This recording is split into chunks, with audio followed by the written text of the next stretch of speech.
নিজে খব পৰা নাই ইয়ে ভগৱান এতে কেনেকা চলিম মই নিজে ভাবিব পৰা নাই এতিয়া তোৰ ঘৰতে থাকিম নেকি থাকিবি চৰকাৰে ইমান সুবিধা দিছে এটা বেয়া কথা হৈছে নহয় গাখীৰৰ দাম ইমান কিয় বঢ়াইছে গাখীৰৰ দাম বঢ়াইছো কথা কব আহিছে গাখীৰৰ দাম বঢ়াইছো বস্তুৰ দাম বাঢ়িছে কিন্তু দেখা না চাউলৰ দাম কিমান হ'ল 50 টকা কেজি কম চাউলে নাপায় গাখীৰৰ দামটো বঢ়াবই লাগিব না আমি 3 টাকা বঢ়াইছো বা 5 টাকা বঢ়াইছো বেছি তো বঢ়োৱা নাই এতিয়া মোৰ ঘৰত একো নাই জানা নাই গৰু আছিলে দুটা এটা আছিলে নন্দী এটা নাম আছিলে আৰু এটা নাম আছিলে ভিন্দি দুটা পানী তুতি গ'ল এতিয়া মই নিজে ক'ব পৰা নাই গাখীৰ কেনেকে বনাম কেনেকে দিম এইটো ভাবি ভাবি পাগলা হৈ গৈছো কথা তথাপিতো আৰু চাউলৰ দাম বাঢ়িছে বুলি তই গাখীৰৰ দাম বঢ়াবি নেকি কি বনোৱাৰ কথা কৈছ কথাটো মই একো বুজি নাপালোঁ ৰ'বচোন ৰ'ব কিয়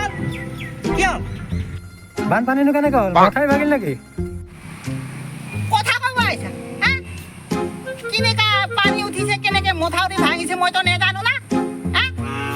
ৰাতি ঘুমাই আছিলো মই তেতিয়া মানে পানী আহি গৈছে মোৰ ঘৰ দেখা পাইছা তো দেখা পাইছে কেনেকা মানে ভাঙি চাঙি কেনেকা হৈ গৈছে মই নিজে নাজানো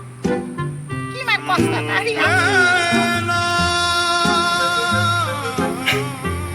ইমান দুখ লাগে ঘৰত খাব কাৰণে একো নাই শুব কাৰণে জাগা নাই এতিয়া মানুহে হগিব লাগিছে এইটো জাগা নাই মই চেষ্টা কৰি আছো কি কৰিম ভাবি আছো দুখ নকৰিব আমি আছো নহয় কথা কব আমি আছো নহয় মই একবাৰ কলো ঘৰত থাকিব জাগা নাই কথা কব আহিছে আমি আছো নহয় এক চাপৰ মাৰি মুখ ফাটা পাই কথা কব এটাই গৰু আছে ইয়াক কিবা কৰি বাচাব লাগিব আৰু কিবা কৰি বাচাবই লাগিব মই ইয়াক এটা গৰু আছে Why are you running?